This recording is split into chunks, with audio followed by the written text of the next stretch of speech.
The mountain was burning, and Ethan Cole had just made the kind of decision that gets people killed. Smoke choked the sky black, flames roared through hundred-year pines like they were kindling, and every instinct he'd honed as a volunteer rescuer screamed at him to turn back. But 30 yards ahead, barely visible through the haze, a woman lay trapped beneath fallen timber with a shattered ankle and eyes that had already accepted death. She'd told him to leave, told him his son needed him more than she did, told him the math was simple. One life wasn't worth two. Ethan tightened the straps on his pack and kept walking toward her anyway, because some equations don't balance on paper, and some choices define who you are when everything else burns away. If you want to see how far courage can carry two people when the world is on fire, stay with me until the end of this story. Hit that like button and drop a comment telling me what city you're watching from. I love seeing how far these stories travel. The dispatcher's voice had been calm when she'd told Ethan Cole that all personnel were accounted for and the evacuation was complete. That was 40 minutes ago, before the wind shifted and turned the Silver Ridge wildfire from a manageable threat into a living nightmare that jumped containment lines like they were suggestions. Ethan sat in his truck at the final checkpoint, engine idling, watching the ash fall like gray snow against his windshield. He should have been halfway down the mountain by now, back to the valley where his 8-year-old son was waiting with Mrs. Chen next door. Should have been. The key phrase that separated people who followed protocol from people who couldn't sleep at night wondering if they'd missed something. Base, this is Cole. I'm doing one final sweep of the North Access Trail before I head down. Static crackled. Then Sarah's voice, tight with stress. Negative, Cole. That trail's been cleared. Wind's pushing the fire southeast. You need to move now. Ethan watched a pine tree explode into flame 200 yards upslope, the sound like a freight train made of anger. Copy that. Just want to be sure. 15 minutes? Then I'm out. He didn't wait for her response. The radio went into his jacket pocket as he put the truck in gear and headed up the access road that was supposed to be empty. The road that his instincts, honed through 6 years of volunteer rescue work and a lifetime of reading mountains the way other people read books, told him wasn't. The smoke thickened as he climbed, turning the afternoon sun into a dim orange memory. Ethan pulled his bandana up over his nose and mouth, eyes scanning the tree line through the driver's window. He'd walked this trail dozens of times, knew every switchback and overlook, every place someone might stop to take a photo or catch their breath. That's when he saw it. A flash of red through the smoke, too bright to be natural, too still to be flame. He was out of the truck before conscious thought caught up with decision, boots hitting the dirt road at a run. The woman was 30 yards off the trail, partially hidden by a fallen pine that had come down in the wind. The tree had her pinned from the waist down, her left leg twisted at an angle that made Ethan's stomach clench. She was conscious, her face streaked with dirt and ash, and when she saw him approaching through the smoke, something like despair crossed her features. Go back. Her voice was hoarse but clear. You need to go back right now. Ethan dropped to his knees beside her, already assessing. The tree was too heavy to lift alone, but there was maybe 6 inches of clearance where it had caught on a boulder. Her ankle was definitely broken, possibly her tibia too, based on the swelling he could see through her torn cargo pants. How long have you been here? Since the wind shifted, about 20 minutes. She coughed, the sound wet and painful. I tried to move it. Couldn't. What's your name? Lena. Lena Parker. She grabbed his arm with surprising strength, her fingers digging in. Listen to me.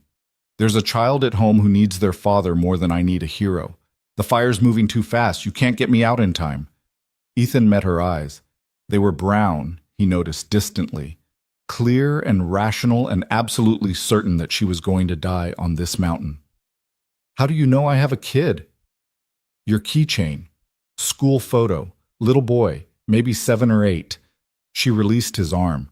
Go back to him, please. For a moment, Ethan felt the weight of that choice.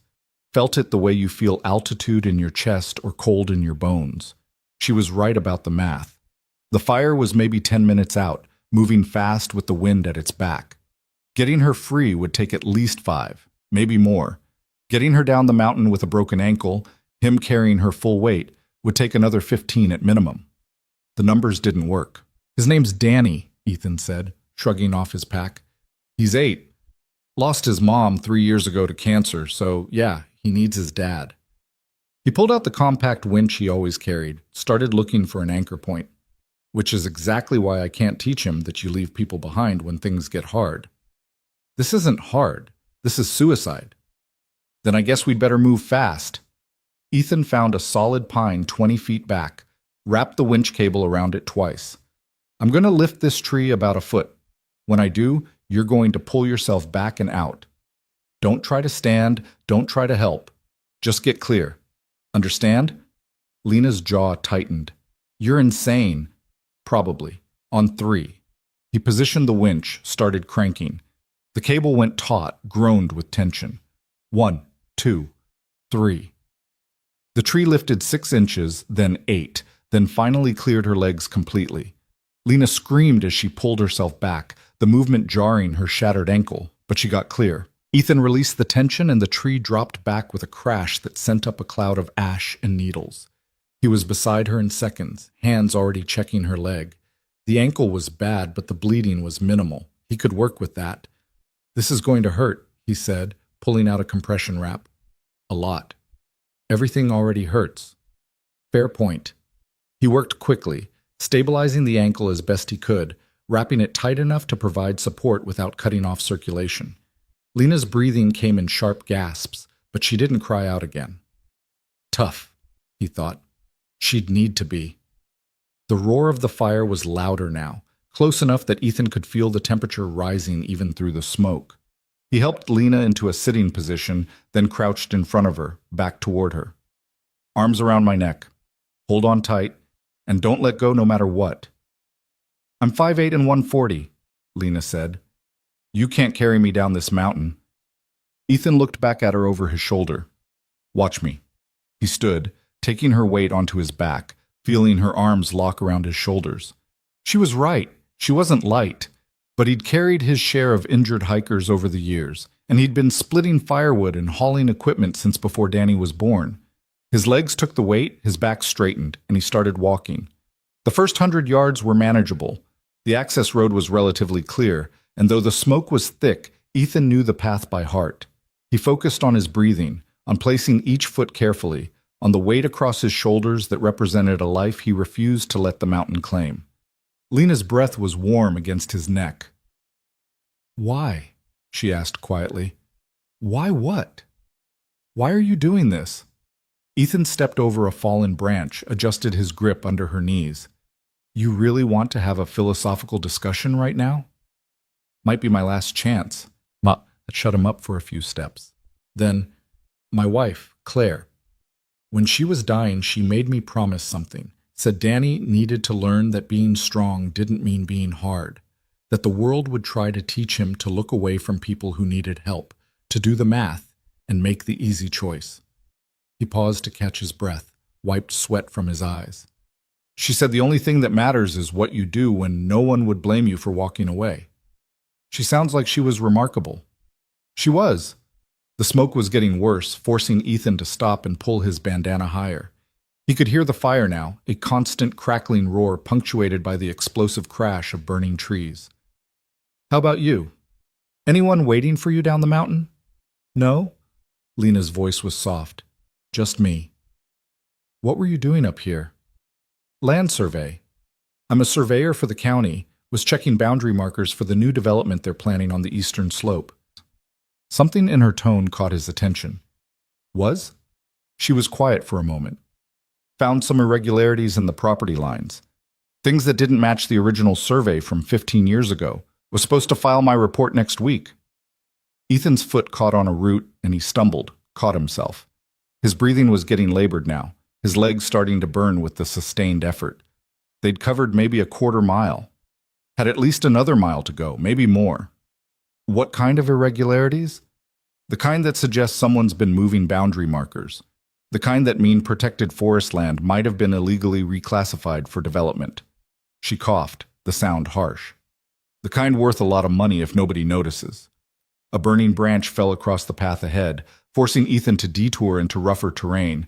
His ankle turned on a loose stone and pain shot up his leg, but he kept moving. You think someone knows about your survey? I don't know, maybe. Probably paranoid, but I filed a preliminary memo last Friday, and the fire started Saturday morning. Lena's grip tightened around his shoulders. You need to put me down.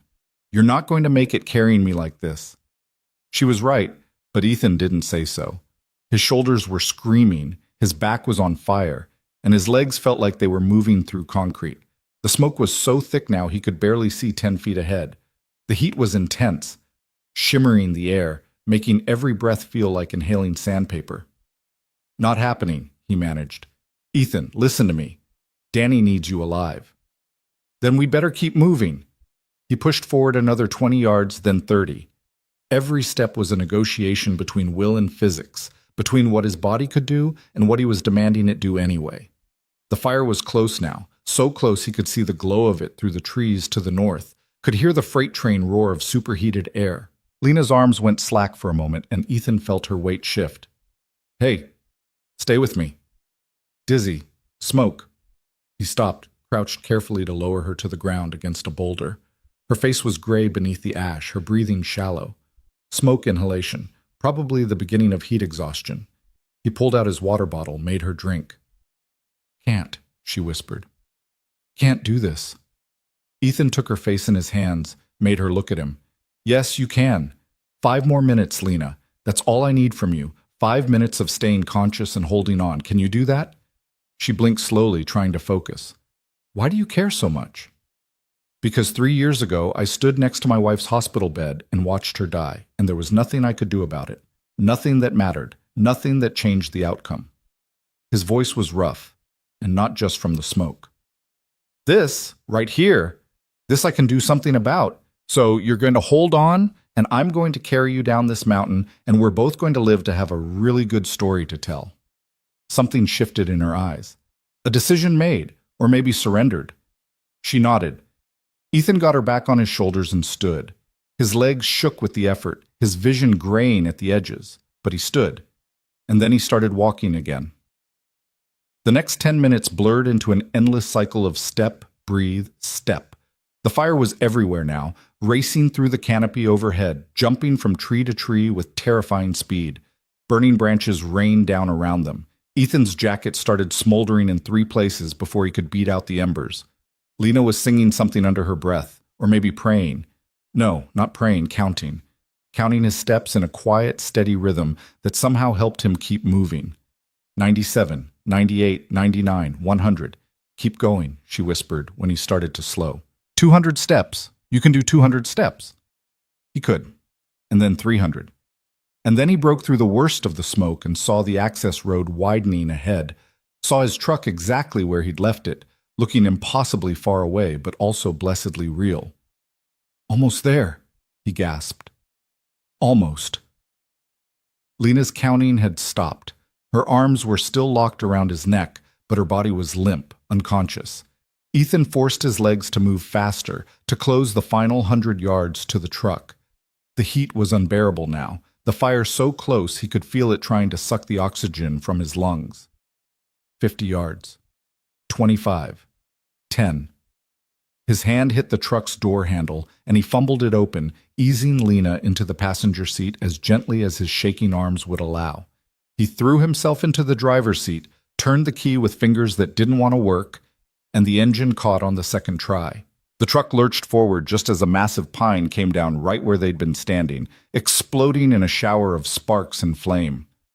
Ethan didn't look back. He kept his foot on the gas, navigating by memory and instinct through smoke so thick the headlights barely penetrated it. The access road dropped steeply, switchbacking down the mountain face.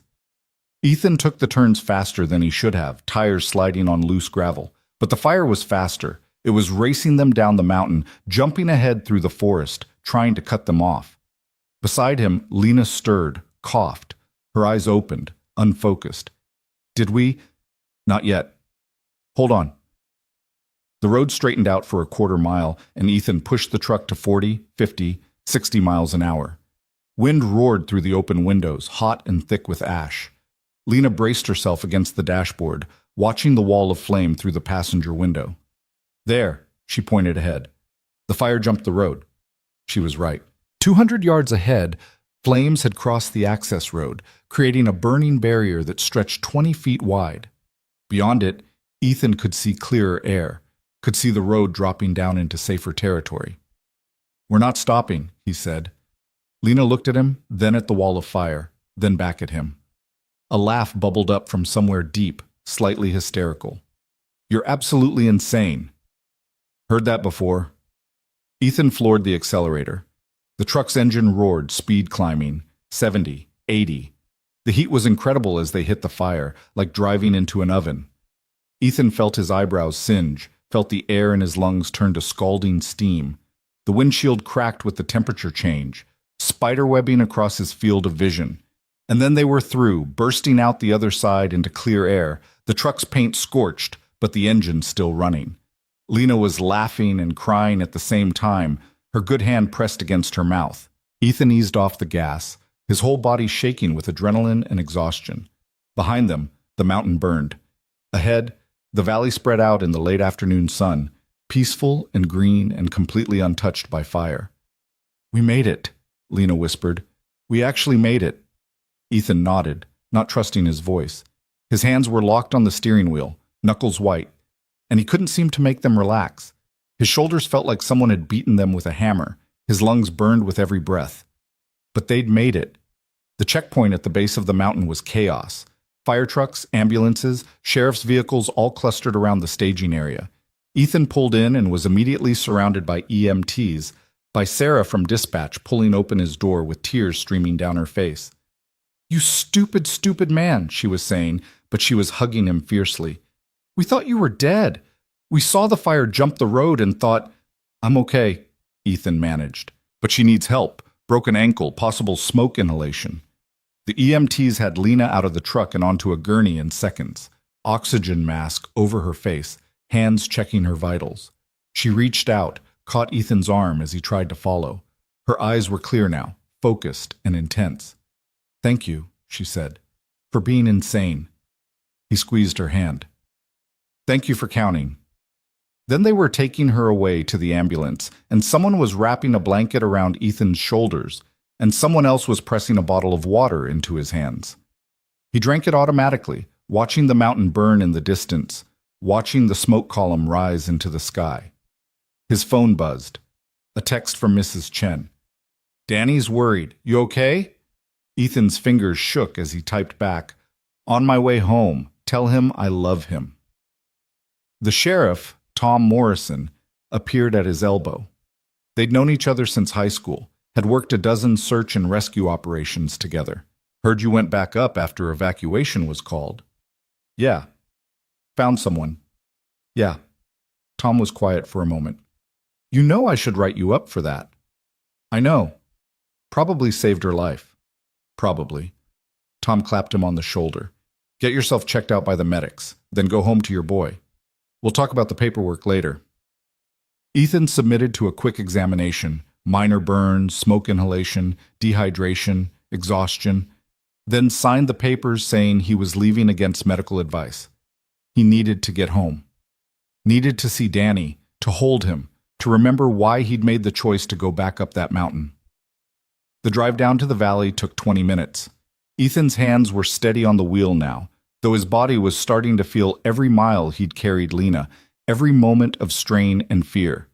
He'd pay for this tomorrow, with muscles that wouldn't work and bruises in places he didn't know existed. Mrs. Chen's house was a small ranch at the end of Maple Street. Ethan pulled into the driveway and cut the engine, sitting for a moment in the sudden silence. Through the front window he could see Danny on the couch, his small frame curled up, eyes fixed on the door. The boy must have heard the truck because the door flew open and Danny was running, arms wide, tears streaming down his face. Ethan met him halfway up the walk, dropping to his knees and catching his son in a hug that squeezed too tight and lasted too long. "You smell like smoke," Danny sobbed into his shoulder. "Mrs. Chen said you were probably okay, but the news said the fire was really bad and I was so scared." "I know, buddy, I know. I'm sorry." Ethan pulled back enough to look at his son's face, to brush the tears away with his thumbs. "I'm okay. I promise." "You promised you'd come back, and you did." Danny hugged him again. "You always come back." Ethan closed his eyes, feeling the weight of that promise, the weight of every time he'd put on his rescue gear and headed into danger. Claire had made him promise to come back too, every single time. And he had, until the day she couldn't.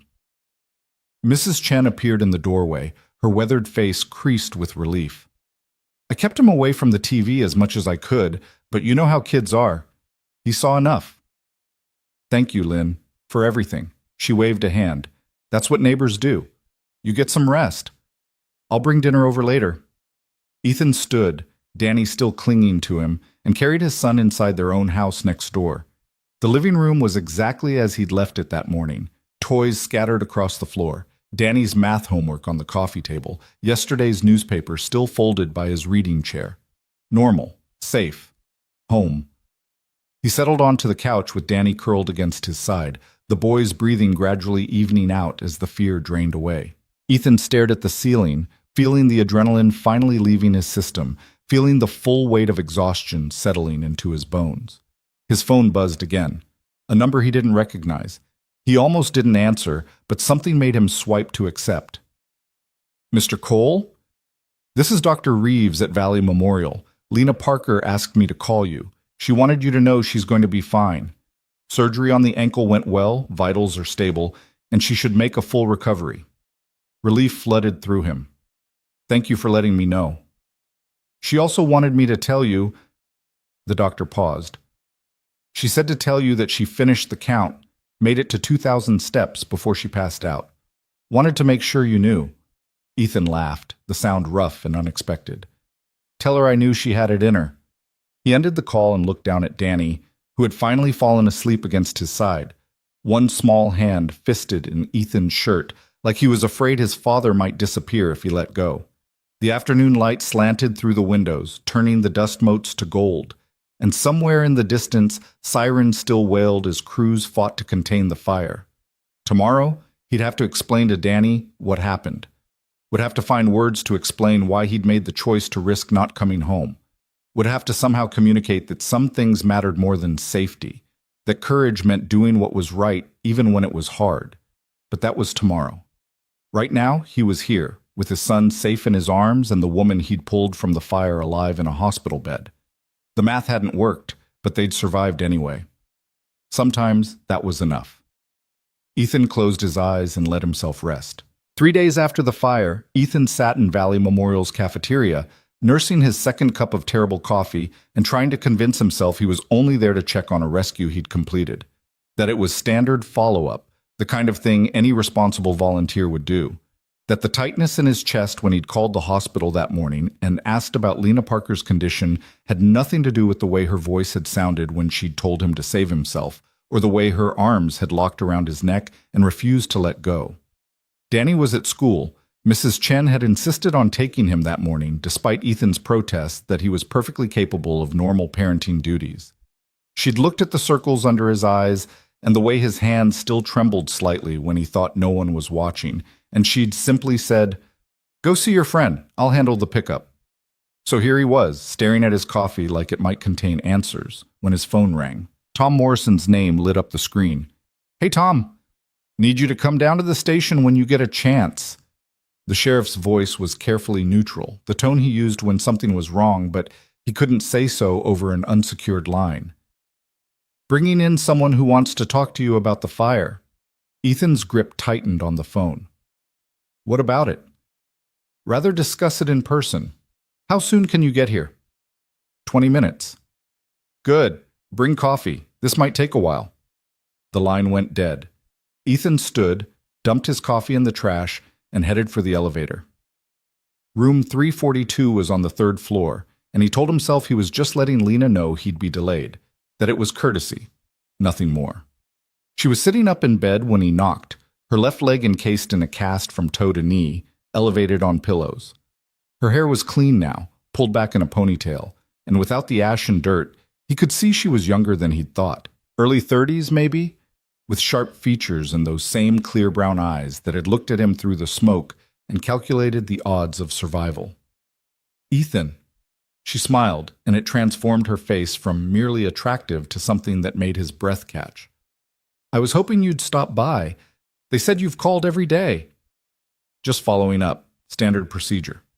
He stayed in the doorway, suddenly awkward in a way he hadn't been since high school. How are you feeling? Like someone dropped a tree on my leg and then made me run a marathon. She gestured to the chair beside her bed. But alive, which is considerably better than the alternative. Come in, unless you're planning to conduct this wellness check from the hallway.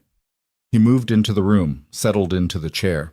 Up close, he could see the fine lines around her eyes, the exhaustion that lingered beneath her smile. Doctor says you'll make a full recovery. In 6 to 8 weeks, followed by physical therapy, followed by learning to trust my own ankle again. Lena's smile faded. They also told me what you did, carrying me almost 2 miles down a mountain with a wildfire on your heels. The nurses keep asking if you're single. They tell all their patients rescuers that? Only the ones who look like you just walked off a recruitment poster for heroic single dads. She was studying him with the same intensity she'd probably used to survey land, measuring and calculating. Thank you doesn't really cover it, does it? What do you say to someone who risked their life for yours when the smart money said to leave you behind? Ethan shifted in the chair. You say you'd have done the same thing. Would I? Lena's gaze didn't waver. I've spent the last 3 days thinking about that, about what I would have done if our positions were reversed. And honestly, I don't know. I've always been good at math, at risk assessment, at making logical choices. But what you did wasn't logical. No, he admitted. It wasn't. Why did you really come back? And don't give me the line about teaching your son to help people. That was true, but it wasn't all of it. Ethan was quiet for a long moment, searching for words that wouldn't sound like he'd lost his mind. When Claire was dying, the doctors gave us statistics, survival rates, treatment options, percentages that kept getting smaller. And I watched her fight anyway, watched her choose hope over math every single day until she couldn't anymore. He met Lena's eyes. When I saw you on that mountain, all I could think was that someone was getting a fighting chance, that the numbers didn't get to win this time. Lena's expression softened. Your wife sounds like she was extraordinary. She was. Ethan's phone buzzed with a text from Tom. Where are you? I have to go. Sheriff needs to see me about something. About the fire. It wasn't a question. Lena's face had gone very still. They know it wasn't accidental, don't they? How did you? Because 2 days ago, a fire investigator came in here asking very specific questions about where I was when the fire started and what I was doing on that trail. She leaned forward despite the obvious pain it caused. And because this morning I got a call from my supervisor telling me my employment with the county surveyor's office has been suspended pending an investigation into professional misconduct. Ethan felt ice slide down his spine. What kind of misconduct? Falsifying survey data, submitting fraudulent reports, making unsubstantiated claims about property boundaries. Her laugh was bitter. All the things I was specifically trying to expose, now being used against me. That's insane. You almost died trying to document evidence of fraud, which makes me either a very dedicated whistleblower or a very desperate liar trying to cover her tracks. Lena's hands clenched the bedsheets. My preliminary report is missing from the county system. Every file I submitted last Friday is gone. My laptop, which was in my truck at the trailhead, was destroyed in the fire along with the vehicle. And the backup drive I kept in my apartment, someone broke in 2 nights ago and took it. Did you call the police? Of course, they took a report, dusted for prints, found nothing, said it looked like a standard burglary. She met his eyes. My TV is still there, Ethan. My laptop, my grandmother's jewelry, my camera equipment. They took one thing, my backup drive with survey data. Ethan stood. I need to go talk to Tom. Don't speak to anyone else about this until I get back. Why? What can the sheriff do? I don't know yet. But if what you're saying is true, someone tried to kill you and make it look like an accident.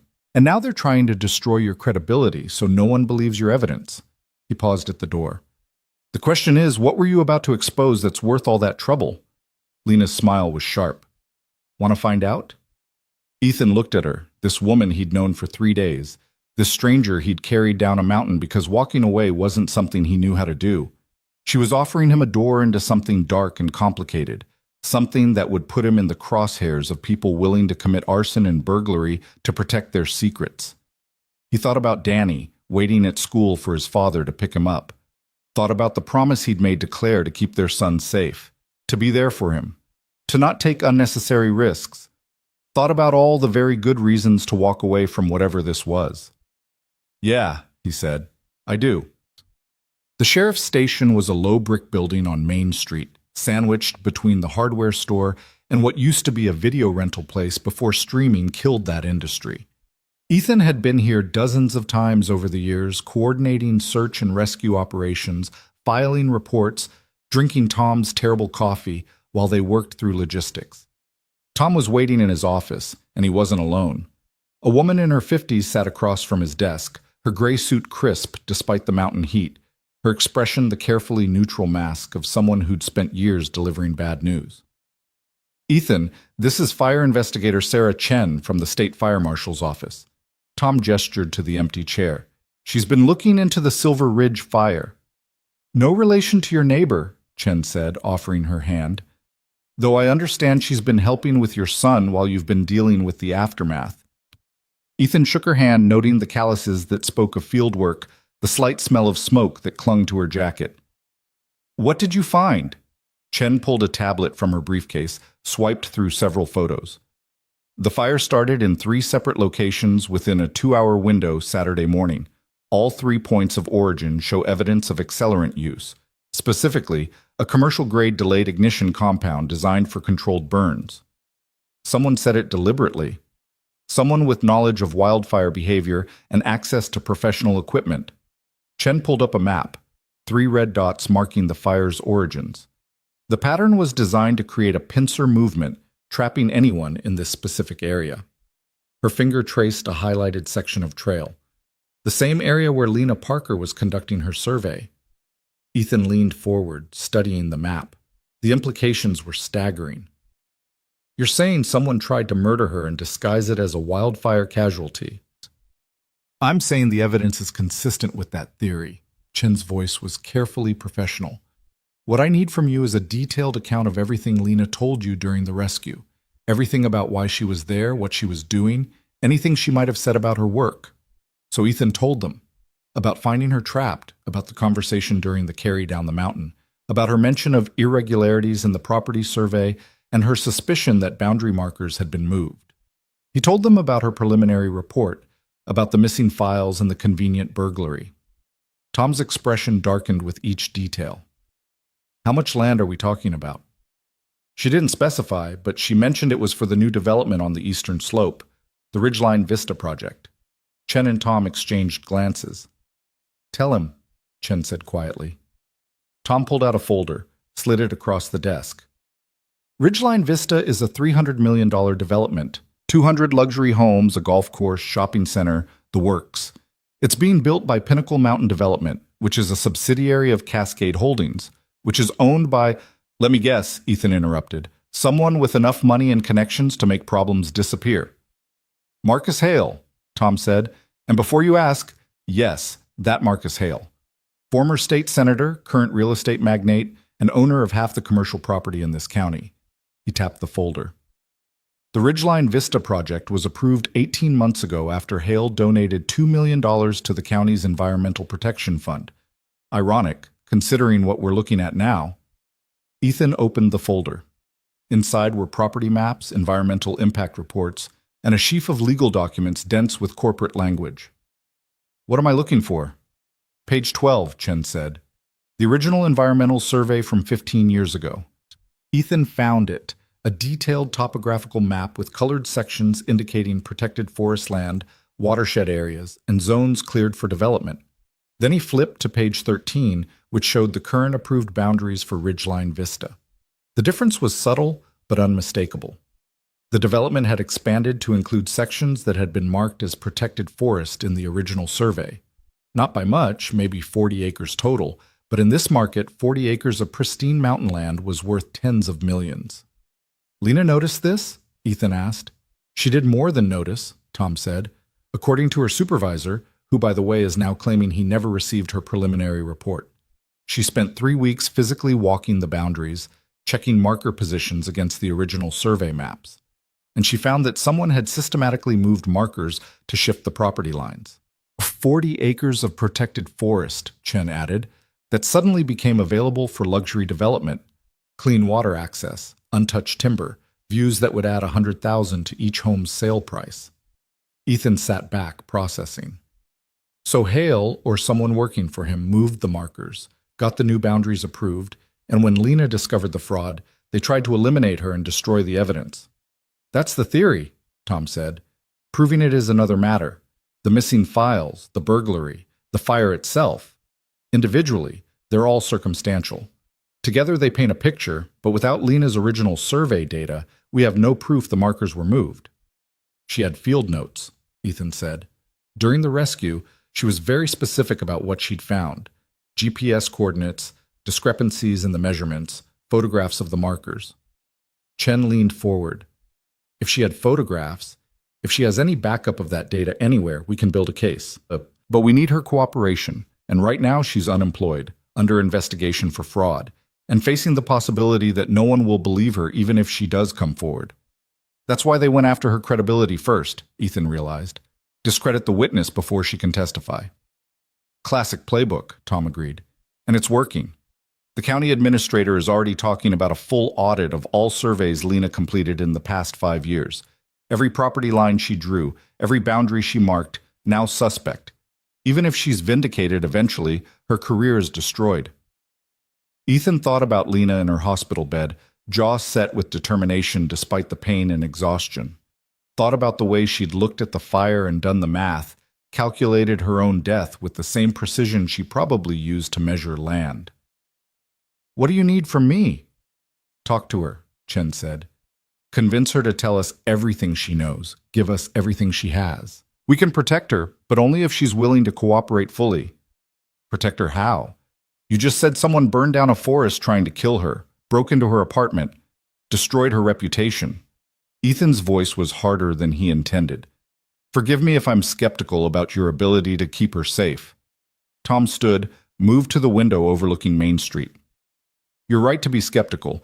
Truth is, we're a small-town sheriff's department going up against one of the most powerful men in the state. My jurisdiction ends at the county line, and even within it, Hale has friends. People who owe him favors. People whose businesses depend on his goodwill. So, why are you pursuing this? Tom turned back, and his expression was grim. Because 3 years ago, when your wife was dying, Marcus Hale tried to buy your house. Offered you twice market value, said he wanted the land for another development project. You remember that? Ethan remembered. Claire had been in her final weeks, and some corporate lawyer had shown up at his door with a contract and a check. He'd thrown them both out and threatened to call the sheriff if they came back. He wanted the whole block, Tom continued. Your house, the Chen's place, 4 other properties. Needed them to create access to a parcel he was developing. When you refused to sell, the project stalled, cost him millions. You think this is personal? I think Marcus Hale is a man who doesn't like obstacles, and I think he's been systematically removing them for years. Lena Parker is just the latest. Tom moved back to his desk. But she's also the first one who documented everything, who has the technical expertise to prove fraud. If we can get her evidence, we can stop him. Maybe not permanently, but we can slow him down, cost him enough money and reputation that he thinks twice about who he tries to eliminate next. Ethan stood. I'll talk to her, but I'm not going to push her into anything. She's been through enough. Understood. Chen handed him her card. Have her call me directly. And Ethan, watch your back. If Hale figures out you're involved, you become a problem too. The drive back to the hospital took 10 minutes. But Ethan's mind was racing through calculations of risk and consequence the entire way. This wasn't a rescue operation with clear parameters and defined objectives. This was complicated, messy, and potentially dangerous, not just for him but for Danny. He thought about his son, about the promise he'd made to Claire, but he also thought about what she'd said, about teaching Danny that being strong meant helping people even when it was hard, especially when it was hard. Lena was on the phone when he knocked, but she waved him in, wrapping up the conversation quickly. My lawyer, she explained, trying to figure out if I even have a legal leg to stand on, pun very much intended. How bad is it? Career ending if I can't prove my case, and right now proving my case requires data I don't have access to. She studied his face. You talked to the fire investigator. She thinks someone tried to kill you, set the fire deliberately to trap you in that specific area. Lena's expression didn't change, but her hands clenched the blanket. I know. You know? I've had 3 days lying in this bed with nothing to do but think. About the timing, about the missing files, about how convenient it was that my truck burned. She met his eyes. What I don't know is what to do about it. Ethan pulled the chair closer, kept his voice low. The fire investigator needs your help. Whatever data you have, whatever evidence you collected, they can use it to build a case against the people responsible. And if I cooperate, I become a target. Again, Lena's laugh was shaky. I'm a surveyor, Ethan. I measure things. I calculate angles and distances. I don't testify against powerful men who burn forests to cover their crimes. No, he agreed. But you document the truth. That's what you do. You make sure the measurements are accurate, the boundaries are correct, the lines are drawn where they should be. This isn't about lines on a map anymore. Isn't it? Ethan leaned forward. Someone moved those markers because they thought no one would check, because they thought they could redraw reality to suit their profits. You found the fraud. You documented it. Now you have to decide if you're going to let them erase that truth the same way they tried to erase you. Lena was quiet for a long moment. Then, I have a backup. You said they took your backup drive. They took one backup drive, the official one I kept in my apartment. A small smile played at her lips.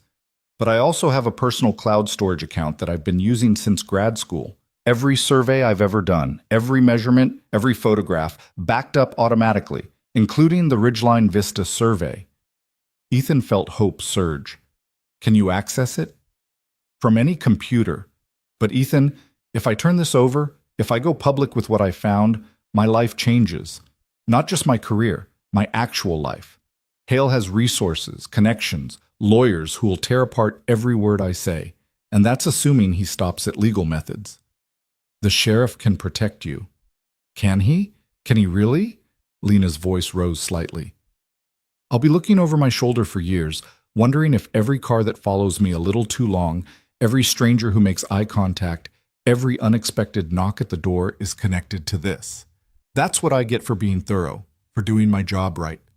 Ethan understood her fear because he'd lived with a version of it himself. The fear of loss, of leaving Danny alone, of making choices that put his son at risk. But he'd also learned something in the 3 years since Claire died, something about courage and consequence. You're right, he said quietly. Going public changes everything, makes you visible, vulnerable, puts a target on your back that might never come off. But not going public, that changes you too, into someone who knows the truth and chooses silence, into someone who measures the cost of courage and decides it's too high. That's not fair. No, it's not. None of this is fair, but it's the choice in front of you. He stood. The investigator's card is on your table. She's waiting for your call. Whatever you decide, I'll support it. He was at the door when Lena spoke again. Why do you care so much? You don't know me. We met 3 days ago in the worst possible circumstances. You should be home with your son, as far from this mess as possible. Ethan turned back. 3 years ago, I watched someone I loved die while people who could have helped chose not to. Drug companies that prioritize profits over research, insurance companies that denied treatments, systems that failed because no one wanted to rock the boat or take the risk. His voice was steady but hard. I won't watch someone else get destroyed by people who think power means they can do whatever they want. Not if there's something I can do about it. Even if it puts you in danger? I've been in danger before. I'll probably be in danger again. But at least I'll be able to look my son in the eye and tell him his dad stood for something that mattered. Lena picked up the investigator's card, turned it over in her hands. If I do this, I'll need help. Someone who knows the area, who can verify locations, who can testify that the survey data is accurate. I know every trail on that mountain, worked search and rescue there for 6 years. And if Hale comes after you, after your family? Ethan thought about Danny, about Mrs. Chen next door, about the life he'd built in the 3 years since Claire died. Small and safe and carefully controlled. Then I guess we deal with it. Together. Together, Lena repeated, like she was testing the word. I've been alone for a long time, Ethan. I'm not sure I remember how to do together. Neither am I, he admitted, but I'm willing to learn if you are. She stared at him for a long moment, those clear brown eyes measuring and calculating, doing the math on risk and trust and possibility. Then she reached for her phone. What's the investigator's number? The call to fire investigator Chen lasted 45 minutes, and by the end of it, Lena's hospital room had transformed into an impromptu war room. Chen arrived with Tom Morrison 30 minutes after hanging up, both of them carrying laptops and file boxes that suggested this investigation had been building for longer than Ethan realized. Before we start, Chen said, setting up her laptop on the rolling table beside Lena's bed, I need to be clear about what happens next. Once you give us access to your data, once you formally agree to cooperate with this investigation, there's no walking it back. Marcus Hale will know you're the source. His lawyers will come after you. And if our case isn't airtight, you could face legal consequences for breach of confidentiality, defamation, even criminal charges if he can manufacture evidence of fraud. Lena's jaw tightened, but her voice was steady. I understand. I'm not sure you do. Tom pulled up a chair, his expression grave. Hale owns the second largest law firm in the state. He has 3 former judges on retainer. Last year, a construction foreman tried to blow the whistle on safety violations at one of Hale's developments. By the time Hale's legal team was done, the foreman had lost his contractor's license, his house, and his marriage. He's working as a night manager at a gas station now. Are you trying to talk me out of this? Lena asked. I'm trying to make sure you know what you're getting into, Tom replied. Because once we open this door, we can't close it. And if the evidence isn't enough, if we can't prove fraud beyond reasonable doubt, you'll have destroyed your career for nothing. Ethan, standing near the window, watched Lena's face carefully. He could see the fear there, the very rational calculation of everything she stood to lose. But he could also see something else, something he recognized from the mountain. That same steel core that had kept her counting his steps even as smoke filled her lungs. Show me what you need, she said. Chen's fingers flew across her keyboard. Your cloud storage. Full access to everything related to the Ridgeline Vista survey. Original GPS coordinates, photographs of boundary markers, field notes, measurements, anything that documents the discrepancies you found. Lena logged into her account on Chen's laptop, her fingers trembling slightly as she navigated through folders. I conducted the survey over 3 weeks in April. The county wanted verification of the approved boundaries before breaking ground. Standard procedure for a project this size. Files began populating on the screen. Hundreds of them, organized by date and location. Photographs of brass survey markers embedded in stone. GPS readouts showing coordinates down to the centimeter. Hand-drawn maps with annotations in Lena's precise handwriting. I started at the eastern boundary, Lena explained, pointing to a series of photos. These markers should have been positioned according to the 2010 environmental survey. But when I checked them against the original coordinates, they were off. Not by much, maybe 20 to 30 feet in most cases, but enough to shift the boundary line significantly when you extend it across 40 acres. Chen zoomed in on one photograph, a close-up of a brass marker embedded in granite. This shows signs of recent installation. See the fresh scratches on the metal? The lack of weathering around the mounting points? All 15 markers I checked on the eastern boundary showed similar signs, Lena said. Someone had removed the original markers and installed new ones in slightly different positions. If you didn't have the original GPS coordinates to compare against, you'd never notice. Tom was making notes, his expression darkening. And these new positions just happened to expand the developable land into what should have been protected forest. 42 acres, Lena confirmed. At current market rates, with the premium for mountain views and water access, that's approximately $60 million in additional property value. Ethan moved closer to the screen, studying the photographs. How hard would it be to move these markers without getting caught? Not hard at all, if you knew what you were doing, Lena said. The boundary markers are checked maybe once every 10 years unless someone specifically requests a new survey. You'd need access to the original coordinates, some basic surveying equipment, and enough time to physically relocate 15 markers. A professional crew could do it in a weekend. And Hale would have had access to all of that, Chen said. His company has a surveying division. They do their own preliminary assessments before purchasing land. Tom looked up from his notes. Do we know when the markers were moved? Lena pulled up another set of files, these showing dated satellite imagery. I requested historical satellite photos of the area through a research database I have access to. Look at this image from March 2023, 2 months before Hale purchased the land.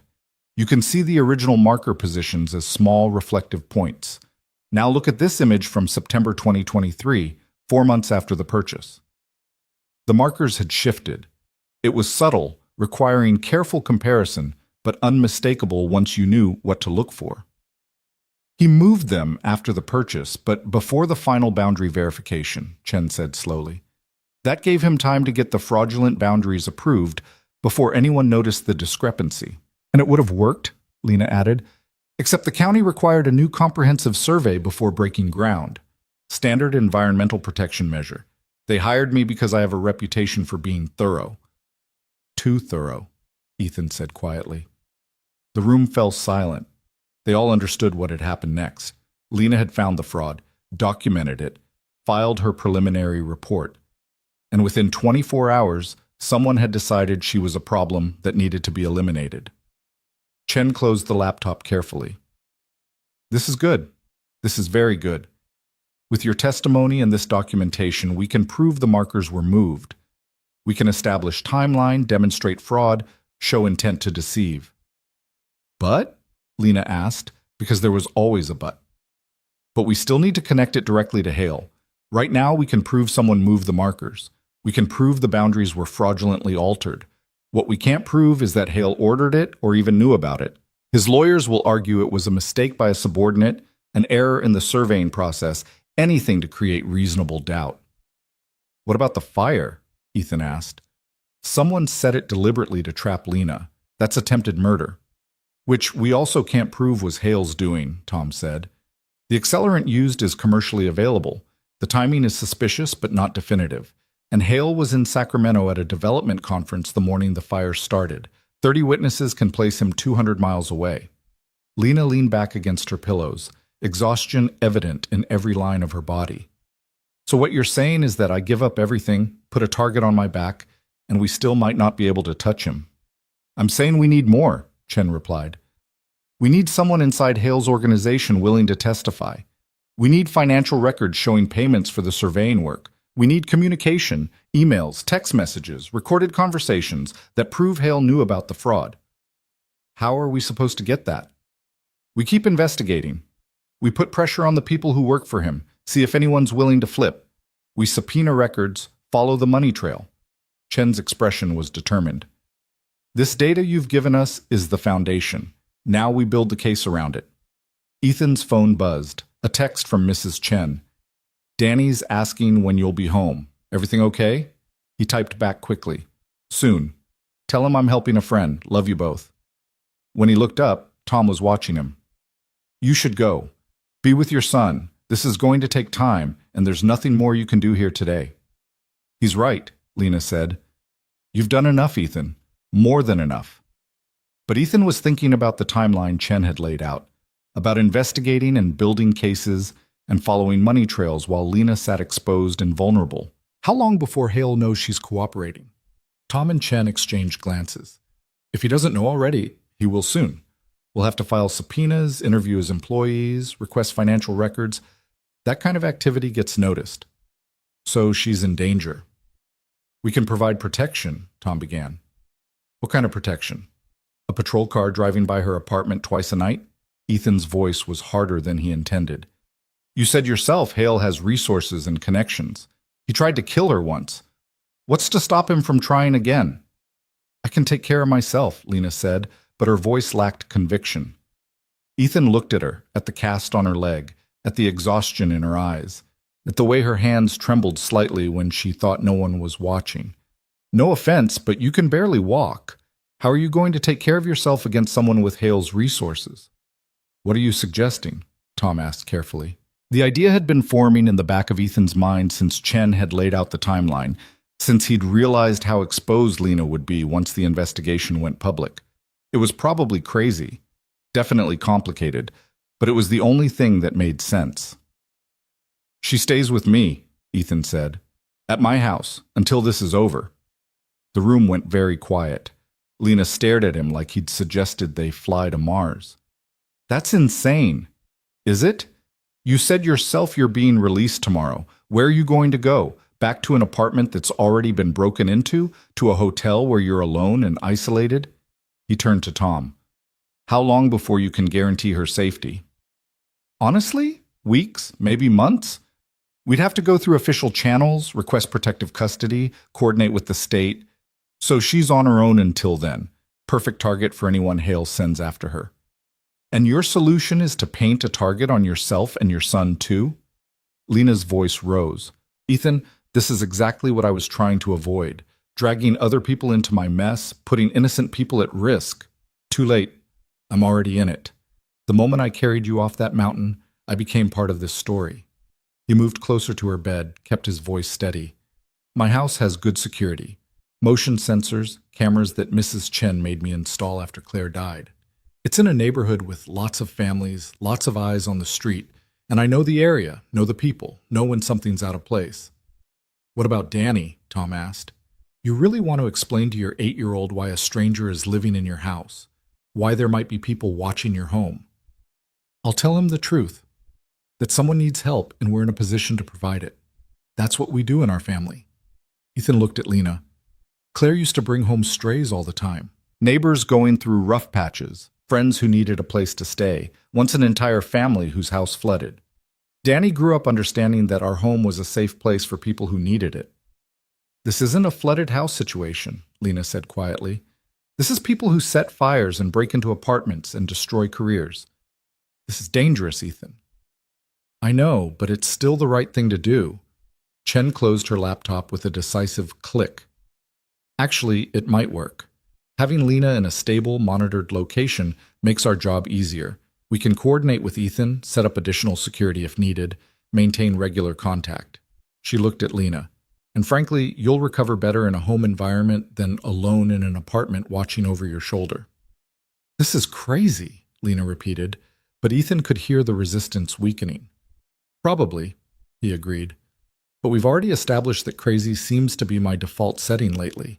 3 days ago, I ran into a wildfire. This is actually less immediately life-threatening. Barely. Tom stood, gathering his files. If you're serious about this, we need to set some ground rules. Regular check-ins with my office, no discussing the case in public, maintaining awareness of your surroundings at all times. And Ethan, if you see anything suspicious, anyone watching the house, unfamiliar vehicles, anything at all, you call me immediately. Not after you investigate, not after you think about it. Immediately. Understood. Lena, same goes for you. You don't leave the house without letting us know. You don't talk to anyone about the case except through your lawyer. You especially don't try to investigate on your own or follow up on any leads. Lena nodded slowly. What about my work? I'm suspended, but I still have projects that need attention, clients who are expecting reports. All of that gets put on hold, Chen said firmly. Right now, your only job is staying safe and staying available to testify when we need you. Everything else is secondary. After Chen and Tom left, Ethan settled back into the chair beside Lena's bed. She was staring at the ceiling, her expression unreadable. You don't have to do this, she said finally. I know you're trying to help, but you have Danny to think about. A life to protect. I can figure something else out. Like what? I don't know. Find a different place to stay. Hire private security. Something that doesn't involve inserting myself into your family. Ethan was quiet for a moment, searching for the right words. After Claire died, people kept telling me I needed to protect Danny from the world, to keep him safe from anything that might hurt him, or scare him, or make his life harder than it already was. He met Lena's eyes. But Claire didn't raise him that way. She taught him that safety isn't the same as hiding, that the world is full of hard things, scary things, unfair things. And the answer isn't to run from them, but to face them with courage and help where you can. He's 8 years old. Old enough to understand that someone tried to hurt you because you told the truth. Old enough to recognize that we have the ability to keep you safe. Old enough to learn what it means to stand up for what's right, even when it's complicated. He smiled slightly. Besides, you'll be good for him. Someone new to talk to, someone smart and capable who doesn't treat him like he's fragile because his mom died. You really think this will work? I think it has to. Because the alternative is you alone and exposed while we wait for the legal system to slowly build a case. And I'm not willing to accept that alternative. Lena was quiet for a long time. Then, so softly he almost didn't hear it. Thank you. Don't thank me yet. You haven't met Danny. Kid asks about a million questions and has opinions on everything from proper sandwich construction to whether dinosaurs would have made good pets. That surprised a laugh out of her. I look forward to it. Ethan stood, checked his watch. I need to get home. Explain the situation before Danny hears it from someone else. Hospital's releasing you tomorrow morning? That's what they said. 10 a.m. if the doctor signs off on it. I'll be here at 9:30. Bring you to the house. Get you settled. He paused at the door. Pack light. And Lena, whatever happens next, we face it together. You're not alone in this anymore. After he left, Lena stared at the door for a long time, trying to process how her life had transformed in the span of less than a week. 7 days ago, she'd been a county surveyor with a quiet life and a reputation for precision. Now she was unemployed, under investigation, possibly targeted for murder, and about to move in with a widowed firefighter and his 8-year-old son. The smart thing would be to refuse Ethan's offer, to find her own solution, keep him and his family clear of the mess she'd stumbled into. But Lena had learned something on that mountain during those hours when she'd been certain she was going to die. She'd learned that sometimes the smart choice and the right choice weren't the same thing. And she'd learned that when someone offers you a hand in the darkness, you take it. She reached for her phone, pulled up her lawyer's number. Time to start fighting back. The conversation with Danny went better than Ethan had expected, and worse in ways he hadn't anticipated. His son listened quietly while Ethan explained that the woman he'd rescued from the fire needed a safe place to stay for a while, that there were people who might try to hurt her, that having her at the house meant being extra careful about security. Is she nice? Danny asked when Ethan finished. I think so. I don't know her very well yet. But you saved her life. I did. Danny considered this carefully, his face serious in a way that made him look older than 8. Mom used to say that when you save someone's life, you're responsible for them. Like, you have to make sure the saving part sticks. Ethan felt his throat tighten. She did say that. Where'd you remember that from? When we found that bird with the broken wing. You wanted to leave it because you said nature had to take its course. But Mom said once we'd seen it, once we knew it needed help, we were responsible for making sure it got better. Danny looked up at his father. So if you saved Lena, you have to make sure she stays safe now, right? Right. Then she should definitely stay here. We have the guest room, and I can be quiet when she needs to rest. And Mrs. Chen makes really good soup that helps people feel better. Ethan pulled his son into a hug, overwhelmed by the simple generosity of children who hadn't yet learned to complicate kindness with fear. You're a good kid, you know that? I know. Danny's voice was muffled against Ethan's shoulder. Can I ask her about being a surveyor? I want to know how you measure mountains. I think she'd like that. That night, after Danny was asleep, Ethan stood in the doorway of the guest room and took inventory. The space was small but comfortable, with a double bed, a dresser, and a window that overlooked the backyard. Claire's books still lined the shelf against the wall, romance novels and mysteries she'd loved, that Ethan hadn't been able to part with even 3 years later. He should probably move those before Lena arrived, give her space that felt like hers rather than a shrine to someone else's life. But something stopped him. Maybe it was the memory of Claire bringing home strays and strangers, filling their house with people who needed safe harbor. Maybe it was the sense that his wife would have approved of this decision, would have welcomed Lena without hesitation. Or maybe it was just that letting go of Claire's things felt too much like letting go of Claire herself, and he wasn't ready for that. Might never be ready. His phone rang. Tom Morrison's number. We have a problem, Tom said without preamble. One of Hale's employees just contacted me. Project manager named David Reeves says he has information about the boundary fraud and wants to make a deal. Ethan felt adrenaline spike. What kind of information? He wouldn't say over the phone, wants to meet in person, somewhere public.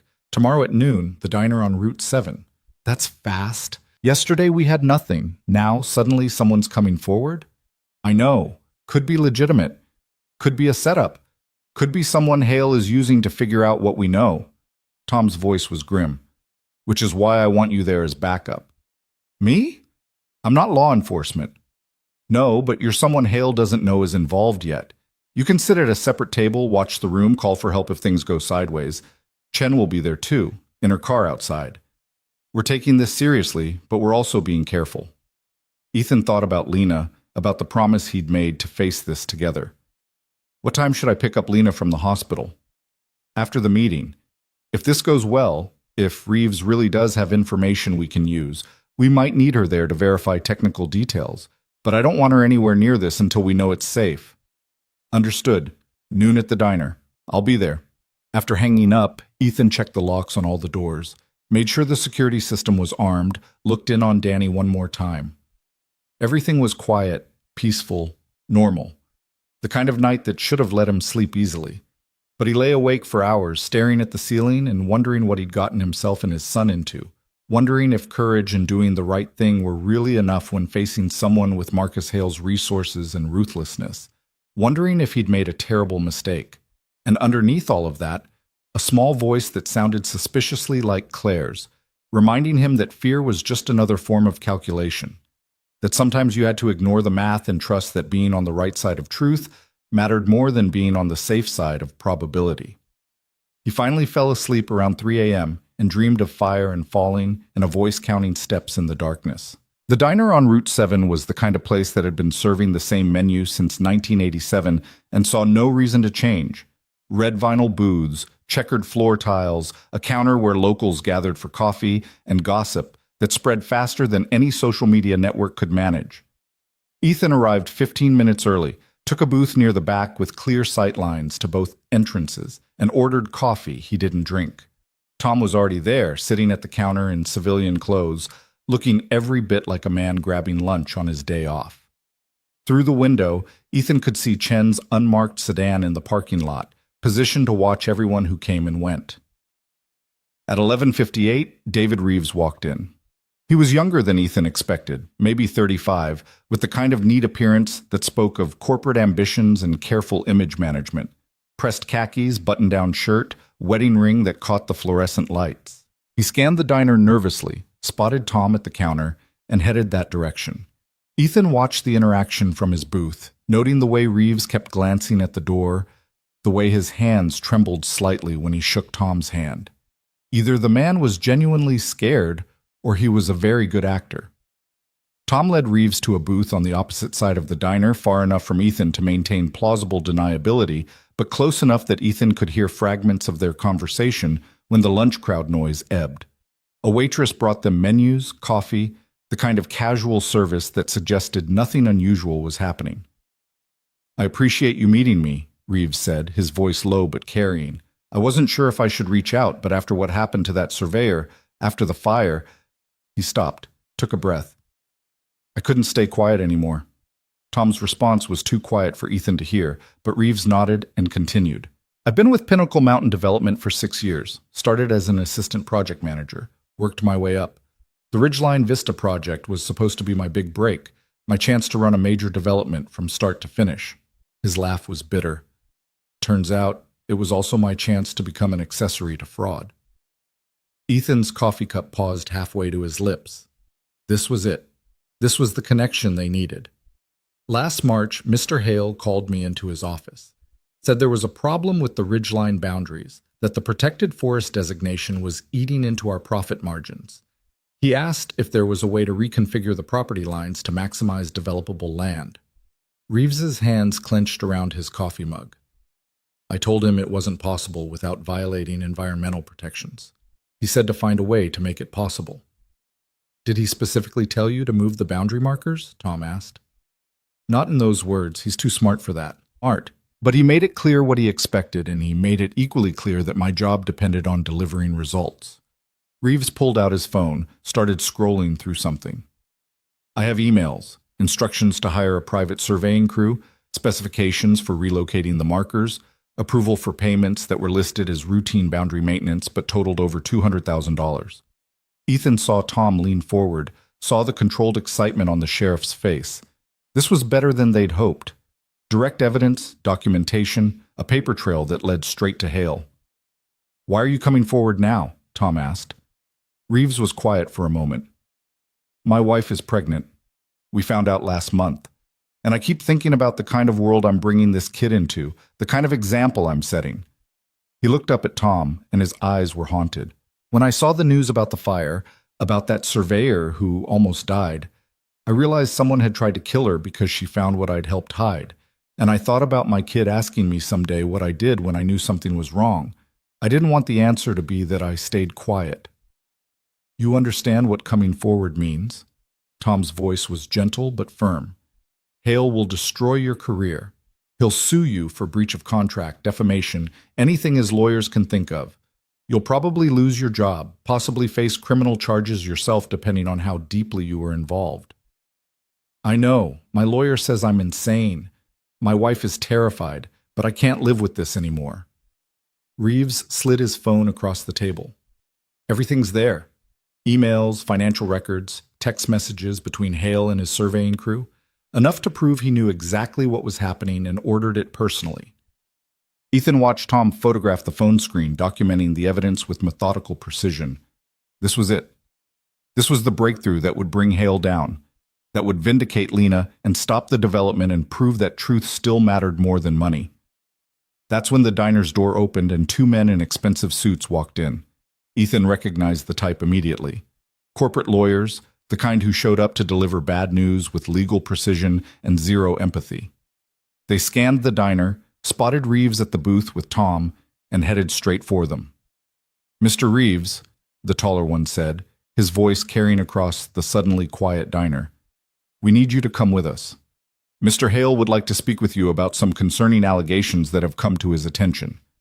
Reeves had gone pale, his eyes darting between the lawyers and Tom. "I don't have to go anywhere with you." "Actually, you do. Your employment contract includes a clause requiring immediate availability for consultation regarding company business. This qualifies." The lawyer placed a document on the table. "We also have a cease and desist order preventing you from sharing any proprietary company information with unauthorized parties. That includes law enforcement without a valid subpoena." Tom stood slowly, his hand moving to his badge. "Sheriff Tom Morrison. Mr. Reeves is voluntarily providing information relevant to an ongoing investigation.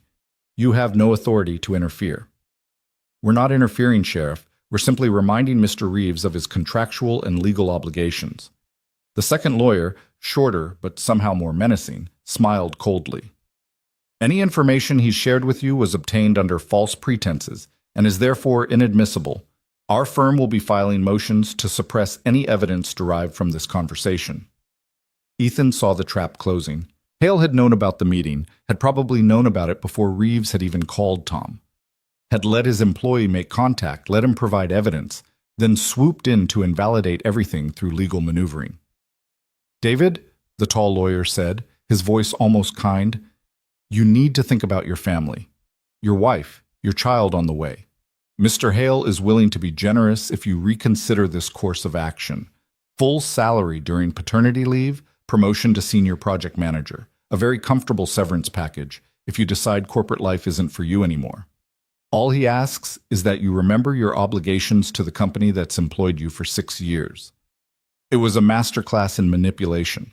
The threat wrapped in concern, the bribe disguised as generosity, the reminder that Reeves had everything to lose and nothing to gain by continuing. Reeves looked at Tom, and Ethan could see the man breaking, could see the fear for his pregnant wife, for his unborn child, for the comfortable life that was being dangled just out of reach, could see the moment when courage gave way to survival instinct. "I'm sorry," Reeves whispered. "I can't. My family, I can't."